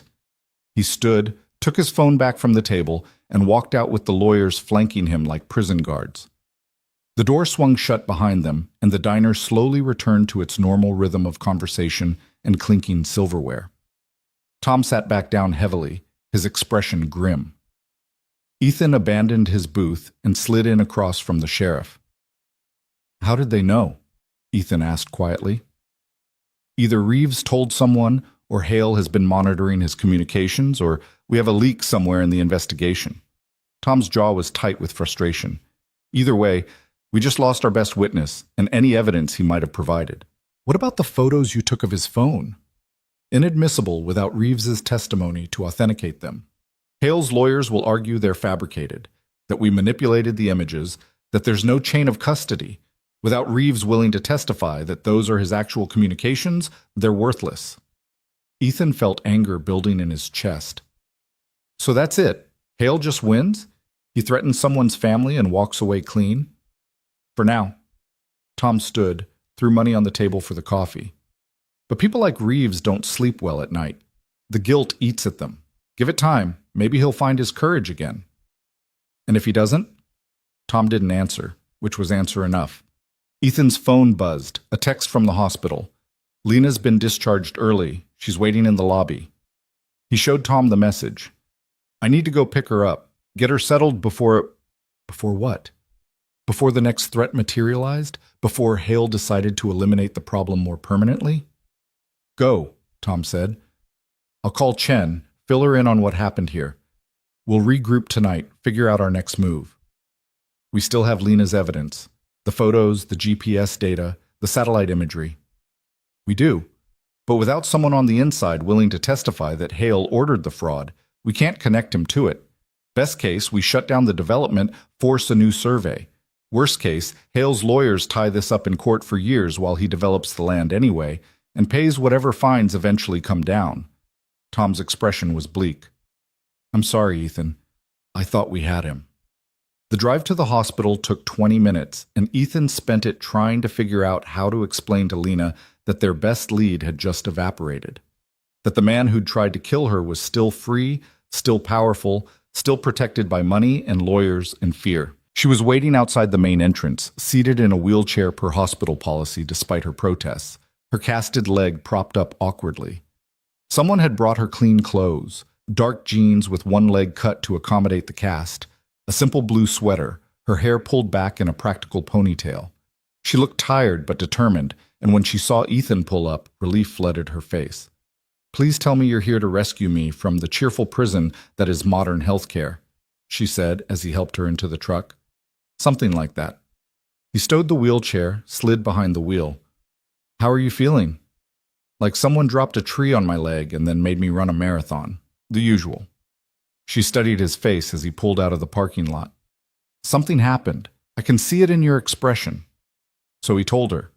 About Reeves, about the meeting, about the lawyers and the threats, and the moment when their witness chose safety over truth. Lena listened without interrupting, her expression growing darker with each detail. He chose his family, she said finally. I can't blame him for that. I can. We all have families, things to protect, but at some point, you have to decide what kind of world you want them living in. One where people like Hale can do whatever they want because everyone's too scared to stop them, or one where truth actually matters. Easy to say when you're not the one pregnant and facing financial ruin. Maybe, but Claire used to say that the right choice is usually the hard one, that if it was easy, it wouldn't require courage. Lena was quiet as they drove through town, watching the familiar streets pass by. Where are we going? My house. Get you settled in the guest room, introduce you to Danny, probably subject you to Mrs. Chen's well-meaning but relentless hospitality. He glanced at her. Unless you've changed your mind about staying. Have you changed your mind about the offer? No. Then I haven't either. She adjusted her casted leg, wincing. Though I should warn you, I'm a terrible house guest. I work odd hours. I talk to myself when I'm thinking through problems, and I have strong opinions about proper coffee preparation. Danny works odd hours because he's 8, and sleep is negotiable in his mind. I talk to myself constantly because it's the only way to have an intelligent conversation some days, and we have a French press that Claire insisted on. I think we'll manage. The house looked exactly as Ethan had left it that morning, small, neat, nestled in a neighborhood of similar homes with well-maintained yards and American flags on the porches. Mrs. Chen was waiting on her front step, watching their arrival with the focused attention of someone who'd appointed herself neighborhood security. You must be Lena, she called as Ethan helped Lena out of the truck. Ethan told me you'd be staying. I made soup. Of course you did. Ethan muttered, but he was smiling. Getting Lena inside took coordination. The crutches the hospital had provided were new and awkward, and the 3 steps up to the front door might as well have been a mountain. Mrs. Chen appeared with a wheelchair she'd borrowed from somewhere, and between the 2 of them, they got Lena settled in the living room. "Danny's at school until 3, Ethan explained. "I'll pick him up, bring him home for introductions. Meanwhile, the guest room is down the hall, bathroom is next to it, kitchen's stocked, TV remote is on the coffee table, and if you need anything, Mrs. Chen is approximately 40 feet away and has a key." "I'm not an invalid," Lena protested. "No, but you did just get out of the hospital with a broken ankle, and I'd rather not explain to your doctor why you fell and broke something else on my watch." He grabbed a glass of water from the kitchen, set it within easy reach. "Rest. We'll figure out everything else later." But Lena was already pulling out her phone, her expression shifting into the focused intensity he'd seen in the hospital. "I need internet access, and if you have a laptop I can borrow, that would help." "What are you doing?" "What I should have done before filing that preliminary report. I'm going to find out exactly who Marcus Hale is, how his organization works, and where he's vulnerable." She looked up at Ethan. "Reeves might have been our best shot at connecting Hale to the fraud, but he wasn't our only shot. There are always patterns, always trails that people leave behind. I just need to find them. Lena, the investigators are already doing that. You should rest, recover. I'll rest when Hale is in handcuffs. Until then, I have time, internet access, and a very personal motivation to dig deep." Her smile was sharp. "Besides, I'm a surveyor. Finding things that don't want to be found is literally what I do." Ethan wanted to argue, wanted to insist she take time to heal physically and emotionally before diving back into the investigation.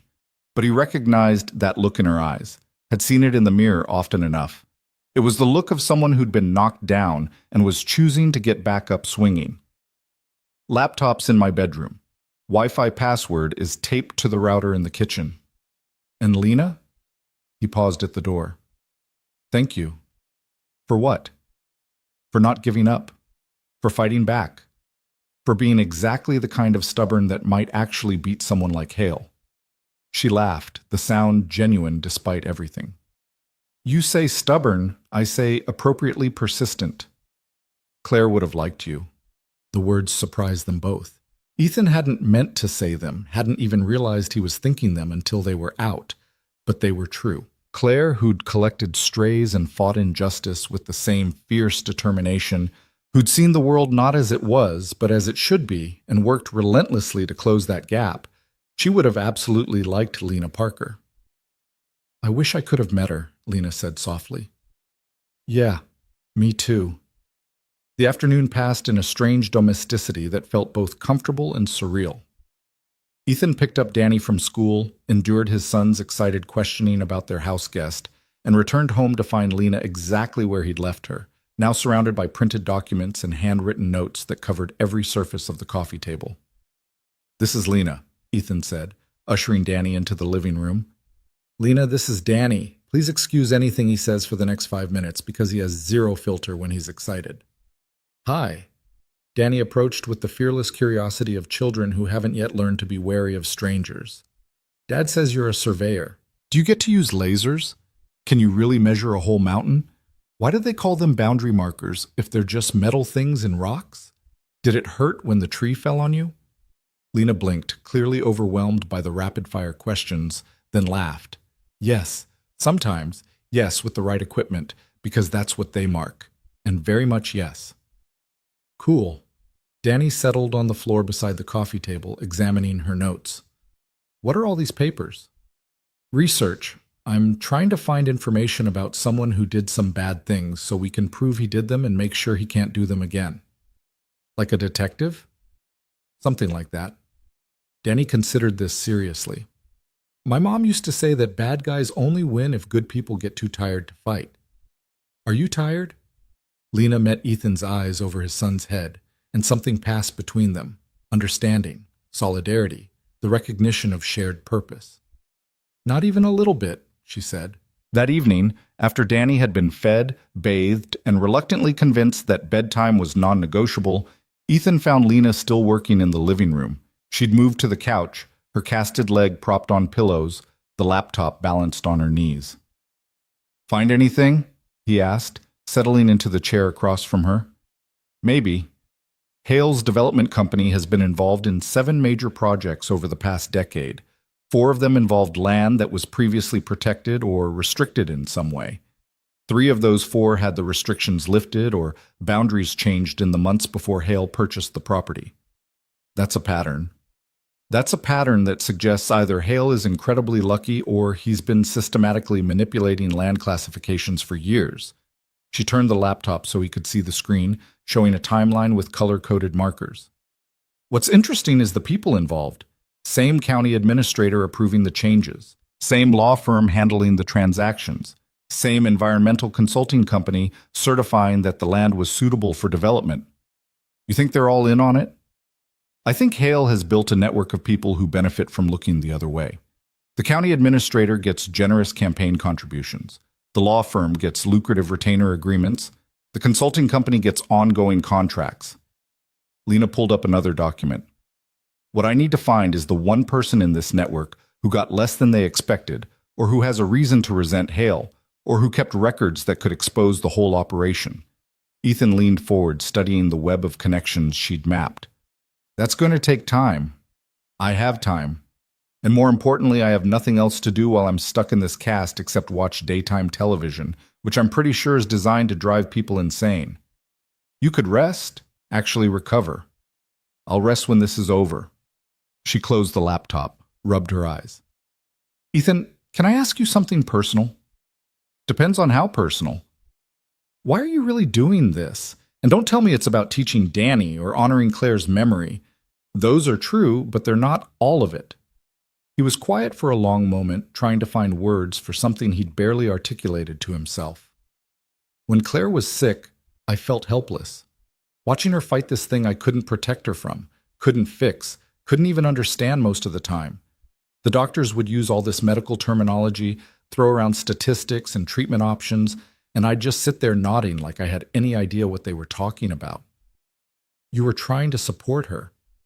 I was trying to survive it, and when she died, when it was finally over, I realized I'd spent 2 years being reactive instead of active, letting things happen to us instead of fighting back. He met Lena's eyes. This thing with you, with Hale, with the fire, it's something I can actually do something about, someone I can actually help. And maybe that's selfish. Maybe I need this as much as you do, but I can't walk away from it. It's not selfish, Lena said quietly. It's human. We all need to feel like we matter, like our actions have consequences beyond just surviving another day. What about you? Why keep fighting when it would be easier to let it go? Take whatever settlement Hale's lawyers eventually offer, rebuild somewhere else. She was quiet so long he thought she might not answer. Then, because I'm good at what I do, really good, and I can't let someone destroy my reputation based on lies without fighting back. But also, she paused, searching for words. When I was trapped under that tree, when I'd accepted that I was going to die, I kept thinking about all the things I'd been too cautious to try, relationships I'd avoided because they seemed complicated, risks I didn't take because the math didn't work. A whole life lived inside safe boundaries. And now? Now I'm living with a stranger and his son, investigating a powerful man who wants me dead, fighting a battle that any sane person would walk away from. Her smile was wry. Turns out nearly dying gives you a different perspective on risk assessment. Before Ethan could respond, his phone buzzed, Tom's name on the screen. "We have a problem," the sheriff said without preamble. "David Reeves was just found dead in his car. Apparent suicide, single gunshot wound to the head, weapon in his hand, note on the passenger seat." Ethan felt ice flood his veins. Apparent suicide. His wife said he'd been depressed, stressed about work. The note mentions guilt over professional failures, fear about being able to provide for his family. Tom's voice was heavy. "It's being ruled a suicide pending the full investigation, but Ethan..." But he was fine this morning, scared but determined, ready to do the right thing. "I know, and now he's dead, and every piece of evidence he might have provided dies with him." A long pause. Watch your back. And keep Lena safe, because whoever is cleaning up Hale's problems just proved they're willing to kill to do it. The call ended. Ethan sat in the sudden silence of his living room trying to process the implications. Reeves had been scared enough to reach out, brave enough to meet with law enforcement, and within hours of Hale's lawyers getting to him, he was dead. The message was clear. Cooperation meant death. "What happened?" Lena asked, reading his expression. He told her, watched her face go pale, watched her hands start to shake before she clenched them into fists to make it stop. "They killed him," she whispered, "to silence him, to send a message. We don't know that for sure." "Don't we?" She stood awkwardly, balancing on her good leg and one crutch. A man contacts law enforcement about fraud, gets confronted by his employer's lawyers, and dies of an apparent suicide hours later. What are the odds that's actually suicide? Low, but we can't prove anything else. Which is exactly the point. Lena moved to the window, stared out at the quiet street. Hale doesn't just have money and lawyers. He has the ability and willingness to kill people who threaten him, and I'm next on that list. Ethan moved to stand beside her, following her gaze to the peaceful suburban scene outside. Somewhere out there, someone was watching, waiting, calculating the best way to eliminate another problem. The thought should have terrified him. Maybe it did. But it also crystallized something in his mind, something that had been building since the moment he decided to carry Lena off that mountain. "Then we make sure you're not an easy target," he said quietly. "We keep you safe, we keep investigating, and we find the evidence that brings Hale down before he can get to you." "That's a nice plan. How do we actually execute it?" "Carefully, methodically, and with the understanding that we're now playing against someone who's already killed at least once to protect his secrets." He turned to face her. "Lena, if you want to walk away from this, if you want to disappear somewhere Hale can't find you, I'll help you do it. No judgment, no questions. Your safety matters more than any case." She looked at him for a long moment, and he saw the fear there, saw the very rational desire to run and hide and let someone else fight this battle. But he also saw something else, something that reminded him of the woman who'd counted his steps even as she was losing consciousness, who'd calculated her own death with precision and then refused to accept it. "David Reeves died because someone decided he was disposable," Lena said. "I'm not going to let that death be meaningless. We're going to find the evidence, build the case, and make sure Hale pays for every life he's destroyed." Her voice was steady, certain. "And we're going to do it together, because that's what you do when someone offers you a hand in the darkness. You hold on, and you don't let go." Ethan nodded, feeling something settle in his chest. A decision made, a line crossed, a commitment that couldn't be taken back. "Together," he agreed. Outside, the sun set over the mountains, painting the sky in shades of orange and red that looked almost like fire. And somewhere in the darkness that followed, Marcus Hale's network of corruption and violence continued its work, unaware that the two people who'd survived his first attempt to silence them had just decided to become his worst nightmare. The breakthrough came 3 weeks later, not from dramatic investigation or dangerous confrontation, but from a 19-year-old college student named Amy Chen who worked part-time as a barista at the coffee shop where Marcus Hale held his morning meetings. Lena found her by accident, scrolling through social media posts tagged at locations near Hale's office building, looking for patterns in his schedule.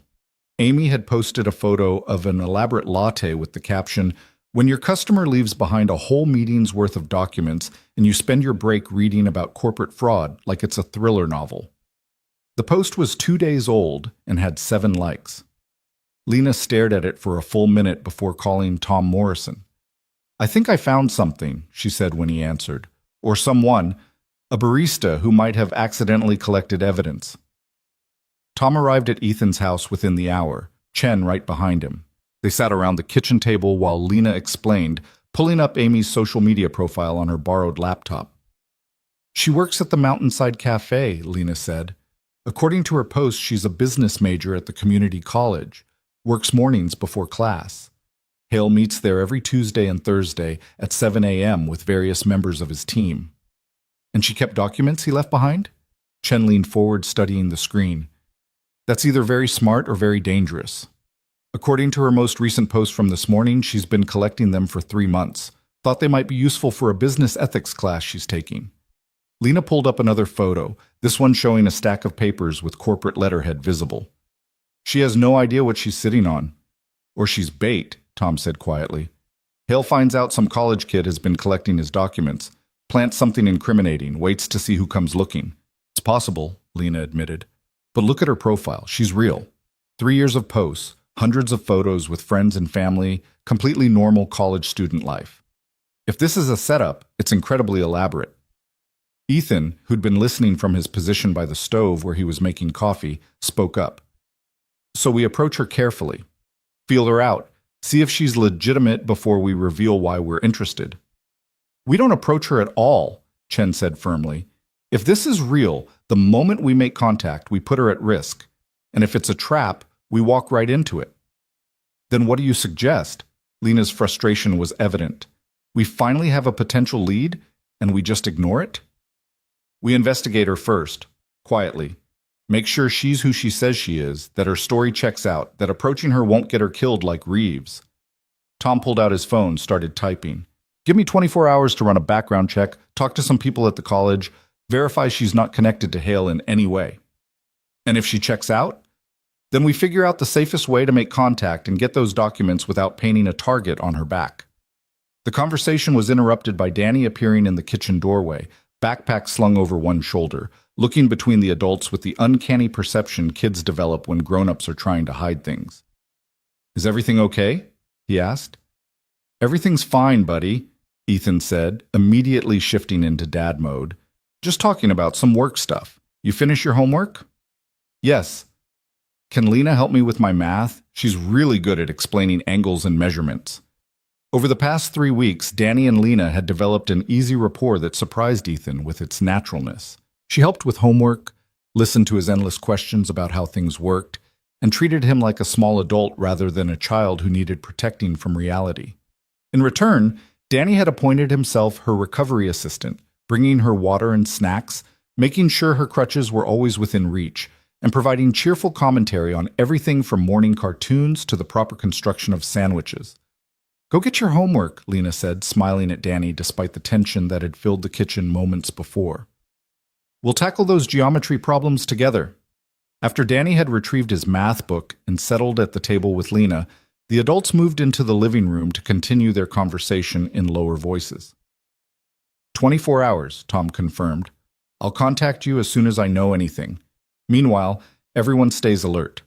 Reeves's death is still being investigated as a suicide, but I'm not the only one who thinks the timing was suspicious. There's pressure building, questions being asked. Hale knows people are looking at him. Which makes him more dangerous, Chen added. Cornered animals are unpredictable. If he thinks we're getting close, he might do something desperate. After Tom and Chen left, Ethan found himself alone in the kitchen while Lena helped Danny with homework in the dining room. Their voices drifted through the doorway, Lena's patient explanations punctuated by Danny's occasional, "Oh, I get it now," moments of understanding.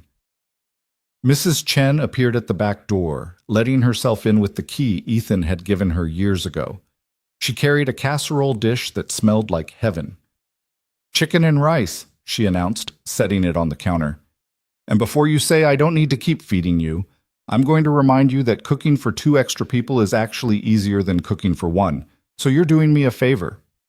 "Pretty sure that's not how it works, Lynn." "Pretty sure I don't care." She pulled off her coat, started rummaging in Ethan's cabinets for plates. How is she really doing? Not the polite answer she gives when people ask. The real answer. Ethan glanced toward the dining room where Lena's laugh at something Danny said carried clearly. Stronger than she should be. More scared than she admits, determined to see this through even though every logical part of her brain is screaming to run. Sounds familiar? Mrs. Chen gave him a knowing look. You had that same expression when Claire was sick, that look of someone who knows the odds are bad but refuses to accept them anyway. This is different. Is it? You're fighting something bigger than you, risking everything for someone you barely know, ignoring the sensible choice because it's not the right choice. She started serving the casserole. Only difference I can see is that this time you have a chance of winning. What if we don't? What if we push this and Hale comes after us? After Danny? Mrs. Chen set down the serving spoon, turned to face him fully. Ethan, listen to me. I've known you since you moved into this neighborhood 10 years ago. Watched you build a life with Claire. Watched you survive losing her. Watched you raise that beautiful boy into someone who knows kindness and courage aren't weaknesses. And in all that time, I've never seen you back down from doing what's right just because it was hard. I had less to lose then. No, you had Claire, the most precious thing in your world. And you still opened your home to people who needed help, still volunteered for rescues that could have gotten you killed, still taught Danny that safety isn't the same as hiding. She squeezed his arm. Don't change who you are because you're afraid. Fear is just another form of loss, and you've already survived the worst loss there is. Dinner that night was surprisingly normal. Danny chattered about school, about his friend Marcus, who'd brought a frog to class, about the science fair project he wanted to build that somehow involved rockets and probably violated several safety regulations. Lena contributed stories about surveying mishaps, about the time she'd fallen into a creek trying to measure a boundary marker, about professors in college who'd insisted land surveying was a dying profession, right up until GPS made it more relevant than ever. Ethan watched them interact, struck by how easily Lena had integrated into their small family unit, how natural it felt to have her at the table, how right it seemed when Danny asked her opinion on whether robots or dinosaurs would win in a fight, and she took the question with complete seriousness. After Danny was in bed, after the dishes were done and the house was quiet, Lena and Ethan sat on the back porch despite the evening chill. The mountains were dark shapes against a darker sky, and somewhere up there, the burned scar from the wildfire was slowly beginning to heal. Thank you, Lena said quietly, for letting me be part of this. Your life with Danny. I know it's complicated, having a stranger in your home. You're not a stranger anymore, haven't been for weeks. What am I then? Ethan considered the question carefully. Someone who counts steps when the world is burning. Someone who does the math and then ignores it when the numbers don't account for what matters. Someone who's teaching my son that courage looks different on everyone but feels the same. That's a lot of weight to put on a surveyor with a broken ankle. You're more than that, we both know it. She was quiet for a moment. When this is over, when Hale is dealt with one way or another, what happens then?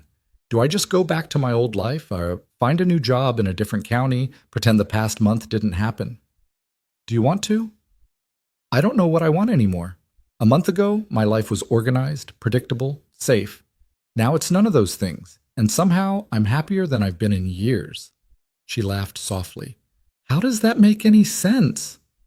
Claire used to say that safety is overrated, that the things worth having are usually the things that scare us the most. Ethan met her eyes. I think she'd like how complicated you've made my life. Complicated is one word for it. What's another? Better, Lena said simply. You and Danny, this house, even Mrs. Chen's relentless feeding campaign. It's better than safe. It's real. Whatever Ethan might have said next was interrupted by his phone ringing. Tom's name on the screen calling at 10 p.m., which meant either very good news or very bad news. She's clean, Tom said immediately. Amy Chen, no relation to your neighbor, 19 years old, business major with a 3.8 GPA, works at the cafe to pay tuition. No connection to Hale or his companies, no suspicious activity in her background. She's exactly who she appears to be. So we can approach her? Carefully. I'll make first contact tomorrow morning, explain the situation, see if she's willing to cooperate. If she agrees, we'll arrange a safe exchange of the documents she's collected. A pause. Ethan, if this works, if those documents contain what we think they might, this could be the evidence we need to bring Hale down. Real documented proof of fraud directly from his own meetings. After hanging up, Ethan relayed the conversation to Lena. Her expression shifted from cautious hope to fierce determination. We're close, she said. After everything, we're actually close to ending this. Don't count on it yet. We still don't know what's in those documents, if they're even relevant to the boundary fraud. They will be. I can feel it. She stood carefully, balancing on her crutches. Hale got arrogant, started having meetings in public because he thought he was untouchable, and that arrogance is going to be his downfall. The next morning, Tom met with Amy Chen at the cafe during her shift. He called Ethan afterward with an update that sent hope surging through everyone involved. She has everything, Tom said, barely containing his excitement. 3 months of documents, meeting notes, financial projections, communications between Hale and his surveying crew. She thought it was interesting reading, had no idea what she was actually looking at. When I explained the investigation, she went pale and immediately agreed to hand it all over. When can we see them? I'm bringing them to your house now. Chen is already there with Lena going through the preliminary pages. Ethan, I think we have him. I really think we have him this time. The next few hours were a blur of documents and coffee and growing certainty. Spread across Ethan's dining room table were communications that laid out the entire fraud in meticulous detail. Hale ordering the boundary markers moved. Hale approving payments to the surveying crew. Hale coordinating with the county administrator to fast-track the boundary approval. Hale discussing strategies for dealing with anyone who might discover the fraud. And in one particularly damning email chain, Hale discussing Lena Parker by name, describing her as a potential problem that needed to be handled decisively before her survey results became public. This is it, Chen breathed, photographing each page for evidence. This connects him directly to the fraud, proves he ordered it, knew it was illegal, and actively worked to cover it up. What about Reeves? Lena asked, her voice tight. Is there anything about him? Tom found the email in a folder dated 2 days before Reeves died. Subject line, problem resolution. The message was coded but clear enough. Hale instructing someone to ensure David Reeves understands the consequences of disloyalty and to make certain the problem doesn't persist beyond this week. The room went silent. They were looking at what amounted to a murder confession, buried in corporate language but unmistakable in its intent. We need to move fast, Tom said. Once we file charges, Hale's going to lawyer up, probably flee the state. We have maybe a 24-hour window to act. Chen was already on her phone, coordinating with the state attorney general's office. Within an hour, arrest warrants were being prepared. By evening, state investigators were raiding Hale's office and home, seizing computers and files and freezing assets. Ethan watched the news coverage with Lena beside him on the couch. Danny between them asking questions faster than either adult could answer them. The story dominated every local channel. Marcus Hale, prominent developer and former state senator, arrested on charges of fraud, corruption, and conspiracy to commit murder. The evidence was overwhelming, the case airtight. It's over, Lena whispered, and Ethan heard the disbelief in her voice. It's actually over. But it wasn't, not quite. The trial took 4 months. Lena testified 3 times, walking the jury through her survey findings with the same precision she'd used to document them. Amy Chen testified about the documents she'd collected, about the meetings she'd witnessed. The county administrator, facing charges himself, turned state's witness and provided testimony about the entire network of corruption Hale had built over 15 years. Ethan sat in the courtroom gallery for every day of testimony, watching Lena face down Hale's attorneys with the same courage she'd shown on the mountain. Watching her refuse to be intimidated, refuse to back down, refuse to let them paint her as anything other than a professional who'd done her job correctly and paid a terrible price for it. The verdict came on a Thursday afternoon in late spring. Guilty on all counts. Hale was led away in handcuffs, his expression finally showing the fear his victims had lived with for years. The Ridgeline Vista development was permanently halted. The fraudulently obtained land returned to protected status. The county administrator resigned. 3 lawyers were disbarred, and the entire network of corruption Hale had built came crashing down. Outside the courthouse, reporters swarmed Lena with questions. She kept her answers brief and professional, deflecting credit to the investigators and prosecutors who'd built the case. But when one reporter asked how it felt to have survived someone trying to kill her and then successfully brought them to justice, her answer was simple. It feels like the math finally worked out right. That evening, Ethan's house was full of people celebrating. Tom and Chen, Mrs. Chen with enough food to feed everyone twice over, Danny racing around with the excitement that came from sensing the adults were genuinely happy for the first time in months. Amy Chen had been invited too, still slightly overwhelmed by her accidental role in bringing down a criminal empire. Lena stood near the back porch, watching the celebration with a smile that didn't quite hide the exhaustion underneath. Her cast had been removed 2 weeks earlier, but she still favored her left leg slightly, a reminder of everything that had brought them to this moment. Ethan found her there as the sun was setting, painting the mountains in gold and orange that no longer looked like fire. "You okay?" he asked. "I'm trying to figure out what happens next. I've spent 4 months focused on the trial, on justice, on making sure Hale paid for what he did. Now that it's over, I'm not sure what I'm supposed to do with myself." "The county offered you your job back. Full reinstatement, back pay, official apology." "They did. And I told them I'd think about it." She turned to face him. "But I'm not sure I want to go back to that life, to being the person I was before the fire." "Who do you want to be?" "I don't know yet. Someone who counts steps with other people instead of walking alone. Someone who does the math but also believes in miracles. Someone who has a family that isn't just a career in an empty apartment." She smiled, vulnerable and hopeful. "Someone who belongs here, if you'll have me." Ethan felt something warm bloom in his chest, something that had been growing slowly over 4 months of shared meals and late-night conversations, and watching her help Danny with homework, something that felt like hope and possibility, and the beginning of something he'd thought he'd never have again. "Danny asked me last week if you were going to stay forever," he said. "When I asked him what he thought about that, he said it would be cool because then he'd have someone to help with math, and someone who understood about missing people you love but being okay anyway." "What did you say?" "I said I'd have to ask you, because staying isn't something you decide for someone else. It's a choice you make together. And if I choose to stay, then we figure out what that looks like. How to make space for each other without forgetting the people we've lost. How to build something new that honors what we've survived."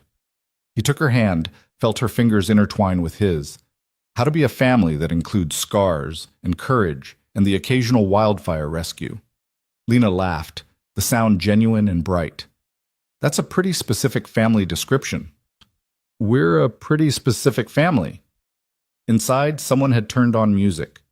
Danny's voice carried through the open door, demanding that everyone come see the cake Mrs. Chen had made that was decorated to look like a mountain. Celebration and community, and the kind of joy that comes from surviving something terrible together. "I choose to stay," Lena said quietly. "If the offer's still open." "It's open. It's been open since the moment I decided to walk into that fire instead of away from it. That was a terrible decision from a risk assessment standpoint. Best terrible decision I ever made." She kissed him then, soft and careful and full of promise. When they pulled apart, Danny was standing in the doorway watching them with the knowing expression of children who see more than adults give them credit for. "Does this mean Lena's staying?" he asked. "If that's okay with you," Lena said. Danny considered this seriously for exactly 3 seconds. "Cool. Can you help me build a rocket for the science fair? Dad's good at a lot of things, but rockets aren't one of them." "I'm standing right here," Ethan protested. "Sorry, Dad, but it's true." Danny grabbed Lena's hand. "Come on, Mrs. Chen is cutting the cake and she made your favorite kind." As Danny pulled Lena back toward the celebration, she looked over her shoulder at Ethan with an expression that held wonder and gratitude and something deeper that neither of them was quite ready to name yet. He followed them inside, into the warm light and laughter, and the beginning of a future he was learning to stop calculating and start trusting. 6 months later, on a clear autumn morning, Ethan and Lena hiked up the Silver Ridge Trail together. The burned sections had started to recover, new growth pushing up through the ash, the forest slowly reclaiming what the fire had tried to take. They stopped at the spot where he'd found her, where the fallen tree had been cleared away, but the memory remained. "Sometimes I dream about this place," Lena said, looking around at the recovered forest. "About being trapped, about the smoke, about thinking I was going to die." "Are they nightmares?" "Not anymore. Now they're just memories. Reminders of the day my life split into before and after." She took his hand, and honestly, I liked the after better. Danny, who'd insisted on coming along to see where his dad had done the coolest rescue ever, was examining a new growth pine with the focused intensity he brought to everything. "Dad, is it true that trees can live for hundreds of years?" "Some of them, yeah." "So this tree could still be here when I'm old?" "Probably." "Cool. Danny moved on to the next discovery, already asking about how fast mountains grew and whether you could measure the whole world if you had enough time. Lena laughed softly. He gets that from you, you know. The belief that impossible things are just things that haven't been solved yet. I learned it from watching you refuse to stay dead when the math said you should. We're quite a pair. Yeah, we really are. They stood there for a while longer, watching Danny explore the recovering forest, watching the sunlight filter through new growth, watching the mountain heal itself one season at a time. The fire had destroyed so much, had tried to erase truth and life and hope.